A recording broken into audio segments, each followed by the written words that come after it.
how in the world am I on Brazil playing in an actual official World Cup? So I've lost all of my athleticism. I've gained about 30, 40 pounds. I'm wildly out of shape. I'm inflamed. You wanted to go to the World Cup, and that's a pretty lofty goal. I was so far from the standard that I knew that God had called me to live. And here you are. Now 37-year-old, just pushing my body to the limits and fully knowing that people were going to think I was insane. Life is wild. Faith, marriage, parenting, work, all of it. One minute you're inspired, the next you're in chaos. That's why I started No Longer Nomads, the podcast that throws you into the deep end of real stories and authentic truth. We're talking ex-witches who found freedom, former Muslims who met Jesus, mountaineers who even survived the wilderness for 6 days, and much, much more. No Longer Nomads, because no one was meant to wander alone.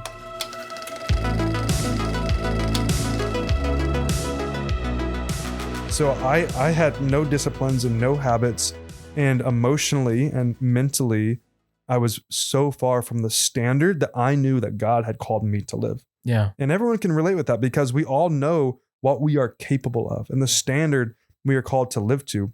We're not all doing it, but we know what it could be. Yeah.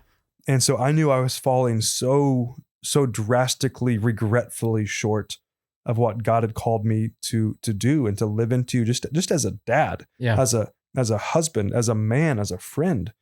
And so I began to really, really wrestle with, like I projected myself 50 years from now, which I do pretty often for things. And I was looking at myself in the mirror and I'm like, I don't know who you are. I don't know who you are and who you're going to become if I'm on this trajectory and path. I don't like it. And I know I will live with absolute insane regret. And so that led to the coffee shop moment. And this was at the end of 2022. And again, just super out of shape, inflamed, really, really honestly depressed and in despair too, for all those other reasons. Yeah. And so I go to the coffee shop and I'm like, I just need to spend time with the Lord. I just need to hear from him. And so I got out a podcast called Dad Work by my friend Kurt Storing, which he wasn't my friend at the time, but has since become, so that's a cool story. So I'm listening to this episode from Dad Work, and the tagline's incredible. It says, equipped to lead, hard to kill, easy to love. Like, what man doesn't want I like that? Like, that's baller. But again, I'm like, I'm none of those three things. And so he had a guest on the show that day. So it's cool that we're on a podcast now, talking about how a podcast can change a life. Let's do it's pretty cool. And he had a guest on. He's like, why have we as dads in America accepted the status quo? Why have we accepted the dad bod? Why have we accepted all these societal norms as just we're okay with it because everyone else is like this too? Yeah. It's like, where are the few Joshua and Caleb's and warriors who trust Jesus to the nth degree? Who are willing to push themselves mentally, physically, emotionally, spiritually to their edge. And I'm sitting there thinking, I am not that man. Yeah. I'm like so far from that. And I begin to realize that this was such a strong, pointed charge that if I left that coffee shop and I didn't have a change in my life, there ain't no way I'm ever going to. Yeah. This was the moment that I had to burn the ships and never look back. And so this is what I call this. I had a dangerous prayer moment. And the reason it's dangerous because anytime you ask God to change something in your life, you better know what you're asking for. Yeah. Knowing, like, you ask for patience, he gives you a trial. Yeah. So when you begin to pray like this, expect God to really test you. So I pray, Jesus, don't let me move from this chair till you bring that fire back in me. And again, I've prayed so many times for God to bring that change in me. And you were also in ministry at this point too. I was you're still over a decade in ministry at this probably point. seeing incredible stuff that the Lord's doing, 100%. on the front lines too. Yeah. So you're still exposed to some just really cool spiritual stuff. The most insane miracles that you wouldn't believe. Well, you would believe it, Yeah. but a lot of people wouldn't believe just what God can do. So I've always had, most of my life, the gift of faith. I've even when I was in high school, I wrote what was called the impossible prayer list. And I want to believe that God is who he says he is, not just in word, but lived out. And I remember writing down, I want my life to only be explainable by the power of the Holy Spirit. But yet here I am in this moment, falling so short of that. Yeah. And so when I prayed that, I felt fire and resolve just bubble up into me. And this is when I did feel like that electricity. It was like, okay, God is here right now. So I get out my journal and I'm just ready to write down whatever I hear. And so I get my journal out. I'm like, all right, this is going to be amazing. Like God's going to give me such a clear word. And he says soccer. I'm like, this is the dumbest thing I've had. God, is this you? Now I'm questioning. And I was so bewildered by that. Like it wasn't on my mind. I hadn't thought about playing soccer. I'm again, 12 years from doing anything athletic. Yeah. That wouldn't have been on my mind. And so as I'm like, why, God, why soccer? He reminded me in that moment as I begin to think that when I played football at Liberty, that's when I had the best disciplines and habits, intimacy with Jesus, time management, and was just fully alive and fully present. Like, okay, that makes sense, but why soccer? And then he reminded me again, I was about to go to South Asia to be with one of the FIFA directors of the region, former FIFA directors of the region, who's now using soccer to plant underground churches in 153 villages in Bhutan, Bangladesh, India, Sri Lanka, and Nepal. So I'm like, okay, this is the global language. You get access to restricted countries. Yep. It is the global sport as well. Oh yeah. And then in America, it's hockey sticking as far as a trend. And this was in 2022, remember? And so the Copa America was coming here, the Club World Cup, the World Cup, and now Olympics even in a couple of years from now. And Messi in that he came over to play, or was he 20? Messi came after 2022, so he wasn't in the States yet. Okay, so yeah, when he came, I remember it was like wild. Apple did a thing, and you can get a subscription and see all the games. Yeah, because Messi's playing. And I'm a huge Messi fan. Me too. Messi's my goat. He's my goat for sure. My kids are always debating. And they're always like, yeah, Messi's the GOAT. That's not a debate. Yeah, it's not a debate. It's not. He's the GOAT. And so you didn't know anything. I mean, you probably knew stuff about soccer. I mean, microscopically. Were you a fan of international soccer, World Cup? I mean, everyone gets in a World Cup. I was a fan. So the first person that I fell in love with around 2010, a little bit before, honestly, first through playing FIFA, was Ronaldinho. Yeah, and also Zlatan Ibrahimovic. Nice. So two amazing players. Zlatan's something else, but that's what helped me fall in love with the beauty of the game. Yeah. But even still, I didn't watch a lot. I would watch highlights every once in a while on YouTube. Like when I say once in a while, like maybe once every couple of years, I would watch something. But I didn't have a Premier League team I watched. I didn't watch the MLS. I knew absolutely nothing about soccer, and I had never played in my life, unless you count preschool, when I was picking the grass and putting my hands in my pockets, which I don't count that. That's herd ball. That's amoeba ball moving around. Yep. So other than that, I had never played. No training sessions. And even still today, people will comment on Instagram, this is AI, you're lying, you actually played growing up. I think you're AI? Yeah. They're just like, there's no way you're this good in this amount of time. Like, thank you. That means so much to me that you're literally tricking them. You are thinking you are giving me a compliment right now. Dude, I mean, well, we can get into this when we get there, but yeah, I mean, I was watching some of this stuff yesterday, and it's like put you up next to like a pro right now, you wouldn't even see. I can see why people may say it looks like AI, because it's your skills. Yeah. I've gotten the a lot touch with better. The ball, like stuff that takes many hours to perfect. And but we can get to that. So yeah, and we get there, and with that too. I mean, not only putting in the hours, but realizing as I even started the absolute respect I had for the players in the sport and how difficult this game was. I say this all the time, but I looked like a chubby buffalo, 40 pounds overweight, trying to do toe taps and the ball couldn't do it. So I had to think like a 4-year-old on how I trained myself in the beginning, which is crazy. So that moment happens. And I write down, okay, Lord, Soccer. I want to push myself to that edge, right? That's what the podcast was talking about: mentally, physically, spiritually, emotionally. Hard to kill. Yeah, exactly. Hard to kill, easy to love, equipped to lead. And I'm thinking, okay, it's not going to motivate me to play rec league.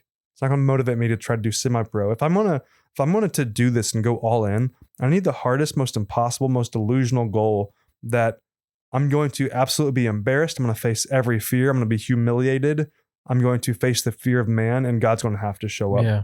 And he has absolutely used that to rip out and to expose all those insecurities and lies I had been holding on to. And so I went home that day. I told my wife, Megan, this outlandish idea. And this will show you what type of a woman she is. She just said, I'm all in. Let's do this. And I think in two things, like one, she's just an unbelievable woman of God. But two, I think she saw in my eyes that I was back. And I could have probably said anything in the world, and she would have been like, if this is going to bring you back to a flourishing husband, then I'm in. Amen. Yeah. And so that was the starting moment. I went and grabbed a soccer ball and tried, like I said, try to do toe taps, and within millisecond thought, this is going to be hard. Yeah. I suck so bad. Were you able to work out much throughout those 6 years? No, I would get sick. Okay. I would go to the gym, and some days I could do some things. Most days, like I'm telling you, like I'm trying to do a bench press with my friend Paul at his gym that he owns, and I would get nauseous, and I'd have to go sit down, and I would get lightheaded, and I just couldn't do it. So I would force myself to still go to the gym sometimes, but it was to no avail. Like nothing. I wasn't getting anything done. So you're coming out of immense darkness for 6 years. You're still, going around the world, seeing the Lord do some incredible miracles. Yeah. And he's bringing you out of this darkness. During that time, though, real quickly, I want to ask one question before we go on. Were you ever at a point where you're like, Lord, I can't do this here on earth? Can't do what here on earth? Just life. Like, were you ready? Take yeah. me? Oh yeah. I had several specific moments. I remember there was one moment I had like a 12-hour layover in Oman, and I am just deathly sick, like hugging the toilet, didn't move for like 10 hours. And I remember asking, and I wasn't even flying home. I was flying to Nairobi. So that's not a fun place to be flying when you're sick. Yeah. And I prayed, like, God, I can't do this. Like, you're going to have to take me home. Please take care of my family. Man. Like I got to that place more often than I would like to admit. And then your wife sees the spark in you again. Yeah. She sees this fire. And so what did that do to you as a man? Time. Did that feel like? Oh my gosh. When you have a woman that will stand by your side and believe in you, I don't think there's really any greater power in the world. Like, it makes me think of like what Troy and Helen, right? Like, they will fight for that woman and that love. Yeah. And so when you have a wife that believes in you that much and is encouraging you, keep going, don't give up. That she has been my absolute rock on this journey. And she reminds me all the time. She says, don't worry about the haters or the comments. She's like, at the end of the day, if our family is flourishing, and they are, and your relationship with God is flourishing, and it is, who gives a darn what other people think? Yeah. It's like, look at us. Look what God is doing with us in our relationship and our family. Like, we are flourishing. Yeah. And so she reminds me of that often, because I can easily get in my head. So maybe someone's listening, Zach, and they're saying, hey, I want that spark back. I want that feeling of my wife saying, like, he's back. I want to become that man. I'm so far from the standard I have for myself. Do you have any maybe encouraging words for them? I do. So the main lie that I believed, and I believed it wholeheartedly, that it was too late for me. So my first encouragement, genuinely, it's not too late for you. If you think you can't get back in shape, you absolutely can. If you think your body's too far gone, your knees are gone, your back is gone, you would be shocked how resilient your body is if you just surrender it to the Lord and say, I will do whatever it takes to do that. So from a physical standpoint, it's not too late for anybody. I don't care if you're 85. Like, God can still do wonders through this miracle of the image of God that he has created. And then the second thing I would say is really know what your why is. My why is not the World Cup, and it never was from the inception of the moment. I remember the podcast I was listening to was about being a better husband and a father. So my why from the beginning, I was thinking about what type of person will I be for my grandkids, my great grandkids when I'm 75, 85. What legacy will I leave? And then that pushed me to have those macro and micro goals to one day be there. And so I don't think, and this could be true for some people, I don't think setting a goal for a weight loss will keep you going when things get hard. I don't think having those type of, they're great goals, but I'm going to call them vanity goals for the sake of more purposeful things. Yeah.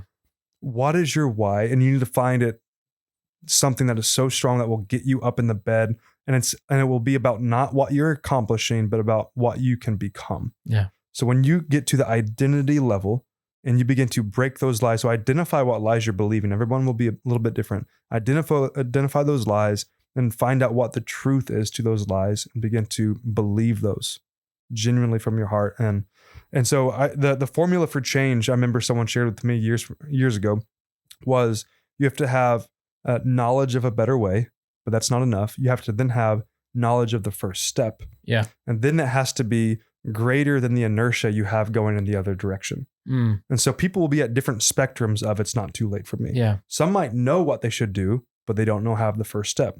Some might know what to do, also know the first step, but have so much inertia in the other direction they don't feel like they can change. So identifying where you're at on that spectrum. And there's some people listening right now, you're actually totally great where you're at, and you should be dissatisfied with the status quo. Yeah. And that will be your first step. Actually get dissatisfied with the life that you're living that's not reaching the standard that God's called you to. And then knowledge of a better way and knowledge of a first step. That's awesome. So good, man. So practical. Okay, so moving on. So your wife is like, yeah, let's do it. And you start training, you start kind of shaking off the old cobwebs. What is it like? I mean, were you feeling better at this point? Like you said, you've experienced this moment, another turning point where it was like just a zap through your body. Yeah, you're motivated, you're driven, you got the fire and hunger back again. I really did. Like it's unexplainable, the fire that I had.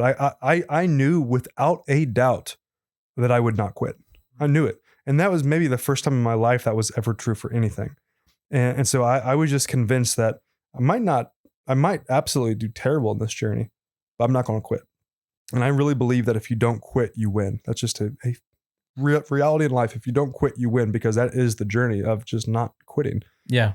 And so my stomach was better. So I could train at this point and not get sick, but my body was in horrendous shape. Yeah. And I was just like so much inflammation, very overweight I want to say very overweight for me. Like I wasn't like 300 pounds, but I was very overweight for my ideal body. And like a D1 athlete too. Like when we have that standard of what we know we can do. So you had a goal. So you said World Cup at one point. Was that something you wrote down? I wrote it down. I actually have it in my phone from the note from that day in the coffee shop, still dated from that day. Okay. So we got the soccer down. And then, I'd love to hear what that goal was that you brought to your wife as well. Yeah. So that was the goal, is like that I'm going to try to make it to the World Cup, and I'm going to do that so that it's going to push me to become a better husband, better father, and to get my disciplines and habits and time management just to come fully alive again. I needed something that would push me. Yeah. A goal that I would have to stretch for, believe for, reach for, and fully knowing that people were going to think I was insane. Yeah. Like in that moment when I was in the coffee shop, my mind flooded, and this is just how my mind works, but I saw a lot of things at once.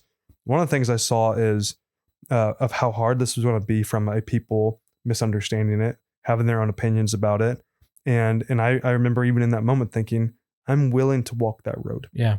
And so when I started, I realized that I was so bad that I needed to only work on the basics for about 3 months. I'm not even going to go do a pickup game because I will hurt myself. Yeah. And so that's something else, is like, don't just go crush yourself if you want to go get back in shape. Like have progressive load and know where you're at, and give yourself a longer runway. Then I want to lose 10 pounds in 3 months. That's great. But instead, why don't you say, I want to be consistent over a year of just showing up? And you will be shocked what that does to your body, of just giving yourself that longer runway. I'm just going to show up. I'm going to keep doing it. And so for 3 months, I'm like, I'm not going to play any game. I'm just going to work on juggling every day, dribbling every day, and wall passes every day. And I'm just anything more than that, I'm so bad that this will be more than enough, that I need to focus all on this, on the basics. Yeah. And so after that, well, I'll start with this too. From January 1st, maybe even a couple days before, I created the World Cup Dad Instagram account, because I knew I had to burn the ships behind me. Never wanted to have a big social media following, but I knew that if I didn't make this journey public, then 3 months in, when it gets hard, I would quit. Yeah. So I needed to have my burn the ships moment. That's something else I would encourage people as they step into what's not too late for them, is you need to burn the ships. Make it public to some degree. It doesn't have to be to everybody, but make it public to at least a community of people so that they can hold you accountable. Yeah. So I put out there day one my World Cup vision and goal. Day one.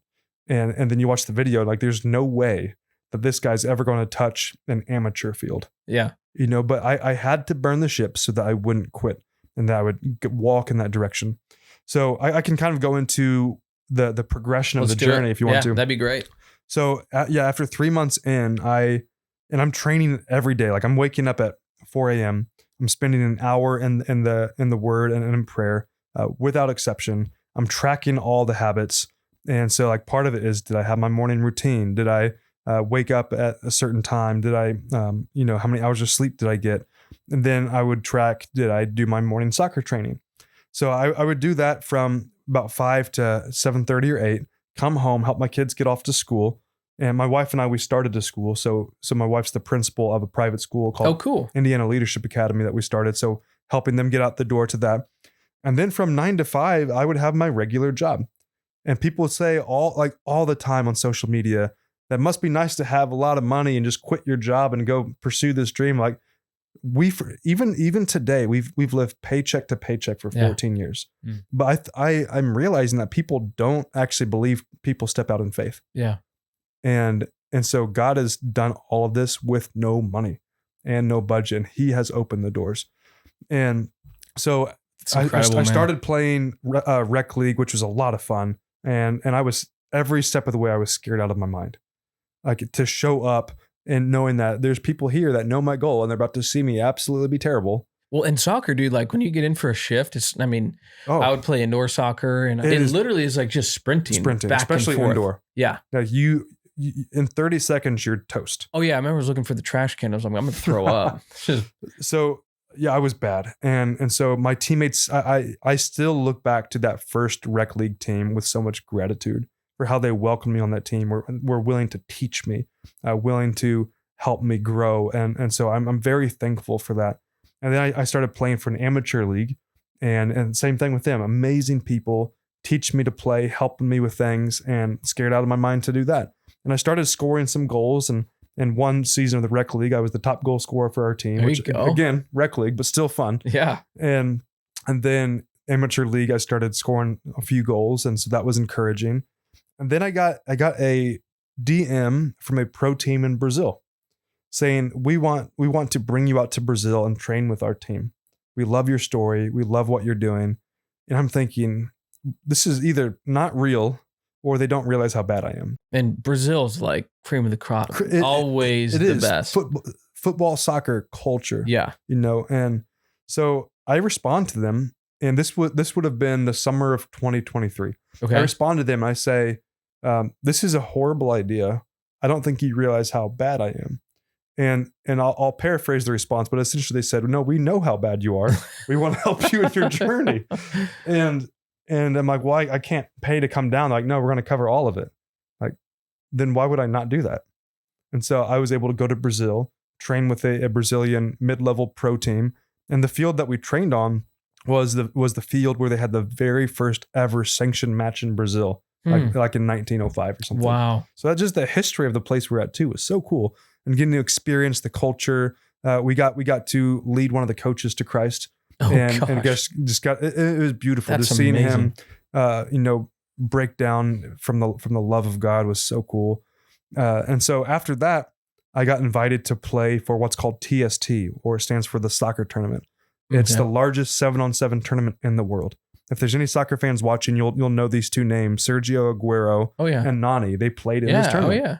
So ESPN's airing the game. Pat McAfee's playing in the tournament too, and he's doing his show live from there. I mean, it's a big deal. And I got asked to play for the Indiana University alumni team. Okay. I didn't go to Indiana, so I'm a Hoosier, but I'm like, I would have never had on my bingo card that I'm playing for. And Indiana soccer is cool because we just won the football national tournament, which is super cool. Yeah. The championship too.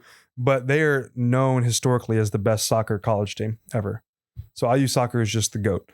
And so getting to play for that team at the highest level, I would have never had that on my bingo card. That I was playing for IU in this top tournament. And we made it to the Final Four out of 48 teams. It was amazing. Mark Cuban even posted a picture of me on Instagram holding up the Indiana sign when we made it to the Final Four. I'm like, this is just insane. Was your family there? My wife and so cool. My youngest son was there. So What was she thinking at this point? Like clearly. Oh, like, she knows that God's hand is all over point. it. I'm so back at that point. So back at that point, without question. And she's just pushing me. She's cheering me on. But also seeing you overcome incredible odds too to get to this point. Yes, and honestly, like I don't think those doors opened because I deserved it or I was good enough at the time, because I wasn't good enough at the time.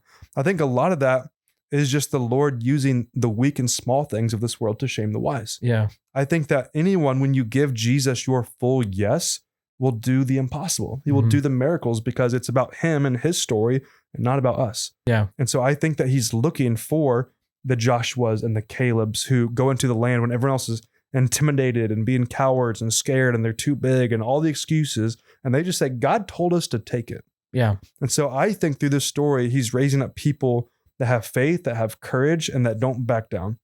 And so I don't think it's about me or what I'm accomplishing. And I try to keep that mindset. So after that tournament, like 2 months go by and I'm getting no calls, no teams, no offers. I'm like, God, time's running out. Like World Cup's coming up in 2026.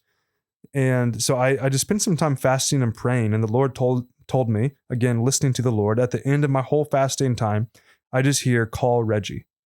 I'm like, okay. So Reggie is a friend of mine that lives in California, and his life was actually radically transformed by my story. I didn't know him previously. I knew him through Instagram, through World Cup Dad. And I won't tell his story without him being here, but I will say that he was on a very, very dark road, and God totally redeemed him from that and brought him to Christ. And he got to tell me that face to face. And that's the first moment I realized that this story is really changing people's lives. Incredible. I never anticipated that. That was never my goal. I'm not trying to inspire people, but it is. Yeah. And I've just come to grips with God is using this story to transform people's lives. And Reggie was one of them. And so the Lord said, call Reggie. I'm like, Reggie, I don't know why. I'm just going to throw this out there. I just feel a prompting in my spirit that I'm supposed to call you and ask for help for my next step in soccer. And he's like, bro, this is wild. I just started fasting and praying too. Unrelated. We had no idea. And I said, and I just asked God, what am I supposed to do next? And then you called me. I'm like, so I think I'm supposed to help you. So it's like, when can you come out to California? And I'm thinking, okay, this is of the Lord. So can I come in 2 days? So I fly out from Indiana to California 2 days later, just on a whim. And we're praying together. We're seeking the Lord. And he's like, I actually am friends with the GM of the Pro USA indoor team, and he lives in town. It's like, let me see if we can go grab lunch with him. And so he agrees. So we go to lunch with him at Panera. I'm sharing my story. He's blown away. And then he shares with me, I actually remember you from the TST tournament. You have the most amazing soccer story I've ever heard. And it's these type of stories and belief and faith that the younger generation need to hear and that need told. So with that being said, I'm going to actually put you on the roster for the USA-Mexico game. And I'm sitting there thinking, how did he jump from that to that? But I'm not going to question him. Yeah. Again, people can say like, well, you don't deserve it. And like, I'm not going to question that just happened. Why would I turn that down? Yeah. Why would I say, you know what? That's probably You're not probably a good right. idea. So I shouldn't go. Yeah. I probably shouldn't do that. No, yes. And so I go back outside after we're done. I'm like, Reggie, did that just happen? He's like, yeah, that just happened. I'm like, but that doesn't happen. He goes, that doesn't happen. It was just the Lord. And so I go to the game and I'm thinking I'm not going to play. I'm just like, they just put me on the roster. And then we get to, after the few training sessions, we go in the locker room and it's game day. And I see myself on the rotation. And I'm thinking, this is a bad idea. This is who agreed to play me. And they did. Yeah. Out of any game I've ever played, that USA game, I felt like it was an out of body experience. I actually felt like I was watching the game from above, and I remember nothing about my time on the field. Wild. And in soccer too, like when you're in, right? Like there's only 2 substitutions, so you're in for. Well, this is indoor, so this is like hockey subs. Okay, so you're jumping the fence, gate, you're in and out, and so again, they only played me on rotation the first quarter, and that's what they said they were going to do, and that was more than enough for me. And so I wasn't bad. I wasn't great, but I wasn't bad, and people that watch it like, no, you absolutely look like you belong out there. Like, well, that's the grace of God. But before the game, this is an important part of the story. I had been sharing my testimony to the guys on the team, and some were listening, some weren't as much. But before the game, as most athletes and coaches do, like, all right, who wants to pray? Yeah. So they all point to me because I had been sharing my testimony. Like, he loves Jesus. Yeah. And so I'm thinking I might not ever see these guys again. So instead of just praying just a generic prayer, I'm just going to specifically pray and prophesy over each teammate as quickly as I can. Like, I'm not going to take up a lot of time. I'm going to just bless each one of them very quickly. And they were rocked. They Dude, were I'm sure. They like literally, some of them had tears in their eyes. One person said, "What was that?" But not in a demeaning way, but like in a whoa. Yeah. And Some so counter. that story comes into play in a second. So I get invited from there to the Major Arena Soccer League Combine, which is the highest. There's semi-pro divisions of indoor, and then there's one that's the pro division. Okay. And so I went to the pro division combine, and I ended up getting drafted professionally to a team. And I'm just like, when they called my name, I'm like, holy crap. This is a year and a half playing at this point. This was 2024. And I'm thinking, what am I going to tell my wife? This team is in LA. So year and a half playing, were you, before that, was that where that longer runway took place where you were getting in shape, or is that in total? January 1st, 2023 is when I started. Okay. And so this was in October of 2024. Okay. It was when the combine and draft was. So I get drafted. The coach comes up to me and he's honest. He's like, "Hey, you're not guaranteed a spot on the team. We're bringing in like 50 guys to camp. We drafted you. You have 15 days to come into camp and try to earn a spot." And then he said, "One of the reasons I drafted you is I was at the USA game in the locker room, and I saw the people, how they had respect for you and your leadership, and how you own that locker room, that you prayed for everybody, and they all looked to you." And he's like, "That's one of the reasons, because I want that type of leadership on our team." Yeah. I'm thinking in the back of my head, so I got drafted because he saw me pray for people. Like, again, only God can do that. And so I go to camp in LA. Technically, it's east of LA in like San Bernardino County in Ontario. And we play at this amazing arena called Toyota Arena. And we're in camp. And after the 15 days, the GM, the same guy that drafted me, comes up. He's like, "All right, you made the team." And I was shocked. I thought they were going, no way. But I made the team, and I got to be there the whole season. And it was cool because the owner of our team owned a hotel, and the whole second floor of this hotel, he made it into the team wing. So we each got our own room. We had like our own team hot tub and kitchen and hangout room. Sweet. And so it's like being in college again. Yeah. Like we got to live. So we created this brotherhood. I started a I guess hotel church. I was going to say house church on the team.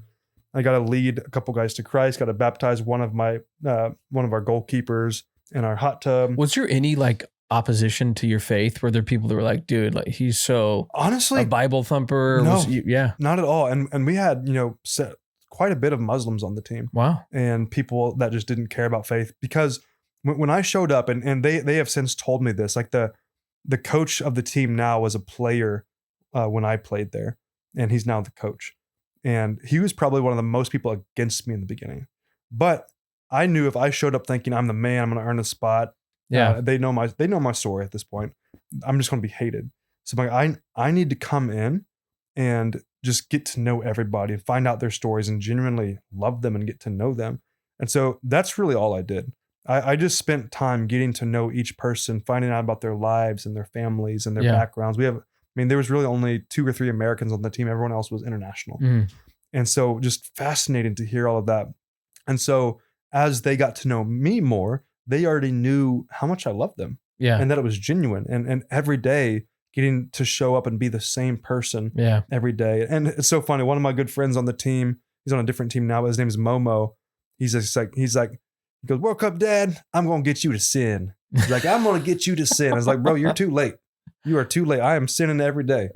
He's like, "No, I'm going to get you to sin." I'm like, "All right, man. Well, I'm already sinning." He's wanting you to go out to the clubs or something? Yeah, he's just being goofy. But, that's awesome. So let me ask you a question. At this point, you're saying so many of these doors opened up and you're like, man, maybe it was a good prayer. But obviously there had to have been some on-field talent too. Like, did you feel like you were stacking up next to these guys? Also, what was the age? Like, were you a lot older? Because I wasn't the oldest. Okay. but most of the players were a lot younger. There was several my same age, a couple older, and then most were like in their 20s and a few young 20s. And no, like when I first got there, I don't feel like I stacked up with them. It's funny looking back. The very first practice, I go in and we're scrimmaging, and it's 0-0, and then I go in and I scored, and they were shocked. They're like, this guy just shows up, goes in, and scores the game-winning goal in scrimmage on his very first day in training. And I'm not thinking anything of it because I'm thinking this is normal. We're scrimmaging, people score goals. But they told me after that, like, no, that was crazy. Like we could not believe that. But the most encouraging thing throughout that season, as far as playing, is I, at the end of the season, felt like I belonged. The beginning I didn't, but at the end, like they were like, man, you have grown so much. And then not even where I am now compared to then. And like they want me to come back to the team, or at least the coach does and others. And they're like, anytime you come back, even if you're not on the team, come train with us when we're here. Like you're always welcome. And it's like, and if you want to do a Bible study with the guys, you're welcome to do it. I'm like, that's cool. That's really cool that the head coach is saying that and giving me that green light. And I honestly, I would have gone back, but I was away from my family for 6 months with the blessing of my wife and the blessing of my kids. And so that our agreement, as we prayed about it, was that was going to be a one-time thing unless we all would go somewhere together. So I knew I couldn't go back. Just and also that was, your goal was not that. It was that's correct. World Cup. When was that? April 2025 is when I finished my time with that team. Okay. And then there was 8 months, 7 or 8 months of nothing. I want to say 7 months of nothing. And so I'm like, God, the World Cup is literally next year. And I'm not getting any teams calling. I'm really trying to get on a first division outdoor team somewhere. And so I, in October, I ended up taking one of my teammates that I've been discipling. His name is Garrett. We went to the Solomon Islands, which was an amazing time doing church planting there. Heck yeah. And of course, everyone there believes about giants, which is so fun. There we go. And so those stories are wild. But we got to start a church there and got to see people come to Christ. But Garrett, after that, 2 months later, he calls me. He's like, hey, I want to introduce you to the president of the Soccer Federation for Brazil. Like, okay. And I knew that Garrett had played for the 6v6 Copa America and World Cup for Brazil because he's Brazilian. And like, of course I'll talk with him. Why should I talk with him? And he's like, well, they're letting go of a lot of their players because they're not playing as a team. There's a lot of ego-driven mindsets, and he's wanting to reshape the culture of the team. So I told him about you and how you shaped the culture of our team and how you were a leader and really, as they say, a big locker room guy. Yeah. I was a big locker room guy. Yeah, there we go. And I love that role. That's great. So much of that identity, which is so important for teams. It's more than people realize. Yeah. And so it's a real value for a team. And I realize, honestly, that's the best value that I bring. Yeah. And so I'm talking to him. His name's Andre. And I'm like, okay, I'm going to shoot my shot. I'm like, Andre, can you connect me to the USA coaches for the 6v6 World Cup team? I would love a chance to try out. And he's like, no. Like, thanks. And he's like, no, because in our federation, they allow one foreigner. And I want to give you a contract to play for Brazil in the 6v6 World Cup in 2026. And that was the end of 2025. I'm just like, not how I expected it. Not the FIFA World Cup, but this is a 6v6 highly sanctioned World Cup that 140 million people watch live. That's insane. It's huge. It's not as big in the United States. So people are like, I don't know soccer 6v6. I get it. Yeah. But globally, people know what it is. Yeah. Like it's a big deal. So again, how in the world am I on Brazil? Yeah. The top football culture playing in an actual official World Cup this year. God did it. He fulfilled the goal. That's insane, dude. So they're a football culture. Argentina is. You said Messi is the GOAT for you. So I mean, when you look at Argentina and Brazil, who would you say has got the right now? Yeah. Argentina right now. I mean, I think Brazil has to figure a lot of things out, including are they going to leave Neymar on or off? They've had a few key injuries. I think Rafinha. Is he still playing, Neymar? He's still playing. He's playing at Santos right now, that Brazilian team, which was his boyhood club. Okay. And so he's it's really fun to watch. He's trying to get in top shape and form. So have you gotten to know all these guys? Or no, I wish. I've gotten to know a few really cool, prominent players, but like all the legends I've not met, don't know them, but who knows? Maybe I'll get too soon. So, okay. So you are on this team, which is incredible. So when is it? I mean, obviously we'll be supporting so because the World Cup is mid June to mid July. Like it's a full month. And then the 6v6 World Cup is the end of August through the beginning part of September. Okay. And it's going to be, well, I can tell you where it's going to be, but it's actually not been announced yet. So let's just say it's in Europe. Okay. Gotcha. It's incredible, man. So you've seen the Lord move and open doors. I think of Isaiah, like God will move mountains. He'll break iron and rod. He will move mountains to clear open doors for you to make a way for really ultimately his glory. And like, hey, Zach, I'm going to take you from this darkness, this pit, where you're seeing him move, you're seeing him do some incredible things overseas, but you're so far from the standard of what you wanted to be. Yeah. Soccer wasn't even on your bingo card, as we were saying. And you wanted to go to the World Cup, and that's a pretty lofty goal. Yeah. Play in the World Cup, and here you are. Like the Lord has taken you rung by rung, and it's not just like you walked into it. It's been with a lot of hard work. Yeah. And so maybe people listening, they're like, hey, I have these goals, I have these aspirations as well. But clearly you're not someone who's just going to say something, put a goal out there. You put in the work to get there. You've got to put in the work. And I put in, I would absolutely say there's very few people in the world who in the last 3 years has outworked me. That I can say that for sure. And like, I knew what hard work looked like being, a football player growing up, my whole life training. I knew physically what it would take to push myself. Yeah. But the fact that every single day, with very few exceptions, like very, very few exceptions, I'm training for 4 to 5 hours a day, every single day, as a now 37-year-old, just pushing my body to the limits and then seeing God act. Like the fact that I have not been injured and I'm pushing myself so hard, I think is a miracle. But yeah, the people don't see the hard work. So when people say so silly that I'm doing this for Instagram and for the views and for the likes, I'm just like, I don't think you realize how hard this is to push myself. Yeah. I am not doing that to push my body so hard for that. Yeah. They see the highlights, or they see they think it's polished, and you just kind of walked into it. Yeah. But it's daily, and not only the training, but the recovery, the mental side of it. I have a mental performance coach now who has become one of my dearest friends. And he just reached out to me on my first year of the journey saying, I don't know why, but I feel like I'm supposed to help you. So he gave me all of his services for free. And I talk to him just about every day and going through all the different mental battles that I'm going through. So what are you most proud of in your whole journey here? Like when you look back from where it started to where you're at now, what are you most proud of? Maybe someone listening is going, what I take away is he's right in the middle of God's will. Yeah. And that's for sure. Where would you be? Oh, maybe another question is, where do you think you'd be if you were not obedient? Man, well, that reminds me of what Aslan says, is like, you can never know what would have been. Yeah. So I can conjecture that, man, I probably would have had chaos, lack of peace, and just knowing that I'm being disobedient. Yeah. And so who knows where I would be, but I'm thankful I don't have to worry about that. Yeah. I think, some of my favorite moments that I look back on now has been my family and what it's done for them. I got for my son, remember as I was putting him to bed one night, he's like, I'm going to start doing building habits for my life, and I'm going to write some goals out.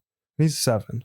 He was 7. I'm like, okay, he's doing what he sees me doing, not what I'm telling him to do. I never told him to do that. Good, dude. So inspiring for me. So much. And then my girls, they started waking up early and working out outside. Never told them to do that. So awesome. And because they see me doing it, they see how we live. But most importantly, just seeing how, especially our old 3 and kind of our 4th now, really starting to pursue Jesus at a high, like, intensity. Yeah. And enjoyment. Like my oldest daughter, she just started a house church where she brings her friends over every other Friday. and they're doing like a discovery Bible study, and they're taking turns, everybody doing it. And it's so amazing to see when you empower them and give them responsibility, that they're willing to step up to the plate. Yeah. So just the flourishing of my family is absolutely my favorite. And I think second, it has been the relationships I've gained along the way.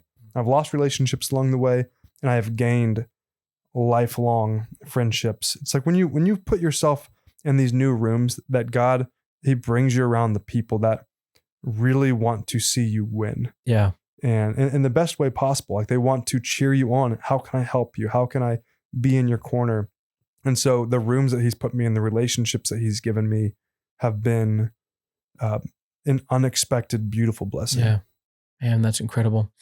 Well, thank you so much for your time, man. I mean, truly coming in and sharing this. Where can people find you and can follow along with the journey? Yeah, absolutely. So where I spend most of my time from social media standpoint is Instagram. Okay. I should probably build out the other ones too, but that's World Cup Dad. And so definitely go there. I have some free resources if people want to jumpstart. Yeah. And so check those out as well. But reach out to me, hit me up on, I try to get back as many as I can on DMs, but would love for you to follow along and connect with you all. Okay, man. Well, I'm inspired. I'm following, man, your journey and rooting for you. I know Nathan is. I know our listeners will be too. And man, just like being around you is inspiring me personally. And so, as a dad to 3 boys, want to set a good example. And just hearing you say like your kids are picking up on that is, to me, it's what a blessing that we can impart on our children. So, man, well, thank you for coming on the show. And truly is a blessing. Any final words to anyone listening? Yeah. First, thank you, Josh. This has been so fun and meaningful. I think some final words just off the cuff here is take Jesus at his word. Really, whatever level of faith you have, trust him even more. Take that first step. It will be scary, but take that first step and trust that Jesus will meet you on the other side. And just saying what I already said, that it's not too late for you too. That's so good. Man, well, thank you guys for tuning into this episode. We'll see you next week. And you can watch on YouTube or Spotify. And you can find audio anywhere you get podcasts. And if you like the show, give us a 5-star review. That helps us out a ton. Word of mouth is big. If you're inspired, pass this on to a friend. We'll see you next week.